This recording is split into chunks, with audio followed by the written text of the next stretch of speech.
A day in my life as a CMA student at Logic School of Management. എന്താണെന്നല്ലേ, എല്ലാവർക്കും ഒന്നും അറിയത്തില്ല, എന്നാലും ഞാൻ പറയാം. ഞാൻ ട്രിവാൻഡ്രം ലോജിക്കിൽ CMA സ്റ്റുഡൻ്റാണ്. പാർട്ട് 2 ക്ലാസ്സിന് ശേഷം എനിക്ക് കുറച്ച് ബ്രേക്കൊക്കെ എടുക്കേണ്ടി വന്നു. അങ്ങനെ ബ്രേക്ക് എടുത്തതിന് ശേഷം ഞാൻ ഇന്ന് ഇൻസ്റ്റിറ്റ്യൂട്ടിലേക്ക് പോയി ഞാൻ എൻ്റെ ഫ്രണ്ട്സിനെയൊക്കെ കാണാമല്ലോ എന്ന് വിചാരിച്ചിട്ടാണ് ഞാൻ പോയത്. പക്ഷേ എനിക്ക് കാണാൻ പറ്റിയില്ല. കുറച്ച് കാണാൻ പറ്റി, എന്നാലും എനിക്ക് ആരോട് സംസാരിക്കാൻ പറ്റിയില്ല. അങ്ങനെ ഞാൻ പോയി കണ്ടു, സാറിനോട് കുറച്ച് നേരം സംസാരിച്ചു. കുറച്ചധികം നേരം ഞാൻ അവിടെ ഇരുന്ന് ടൈമൊക്കെ സ്പെൻഡ് ചെയ്തു.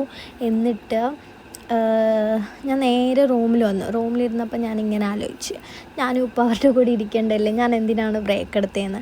സത്യം പറഞ്ഞാൽ ബ്രേക്ക് എടുക്കാൻ പാടില്ല. CMA എന്ന് പറഞ്ഞാൽ നമ്മൾ പറയുന്ന കണക്കല്ല കേട്ടോ, നല്ല രീതിയിൽ പണിയെടുക്കണം. എടുത്താലേ നമുക്ക് പാസ്സാവാൻ പറ്റുള്ളൂ. അപ്പം ഞാൻ എന്തെന്ന് വെച്ചാൽ എൻ്റെ ഭയങ്കര ആഗ്രഹം തലയിൽ കയറിയിട്ടാണ് ഞാൻ ഈ CMA പഠിക്കാൻ വരുന്നത്. എല്ലാവരും പറയത്തില്ലേ, 21 വയസ്സിൽ ലൈഫ് സെറ്റാക്കാമെന്ന്. പക്ഷേ ഞാൻ 24 ലൈഫ് സെറ്റാക്കാൻ വന്നത്. അപ്പോൾ അതിൻ്റെയൊക്കെ കുറച്ച് ഇതൊക്കെ ഉണ്ടായിരുന്നു. കുറച്ച് നാളത്തെ ബ്രേക്കിന് ശേഷമൊക്കെയാണ് പഠിക്കാൻ വന്നത്. അപ്പം അതിൻ്റെയൊക്കെ ഞാൻ തുടക്കത്തിൽ തന്നെ അനുഭവിച്ചിട്ടുണ്ട്.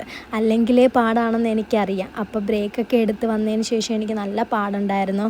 പിന്നെ ഞാൻ വന്നു കുറേ നേരം ഇവരെയൊക്കെ കണ്ട് എല്ലായിടത്തും ഒന്നും സംസാരിക്കാനൊന്നും പറ്റിയില്ല. എന്നിട്ട് ഞാൻ നേരെ റൂമിൽ വന്നു.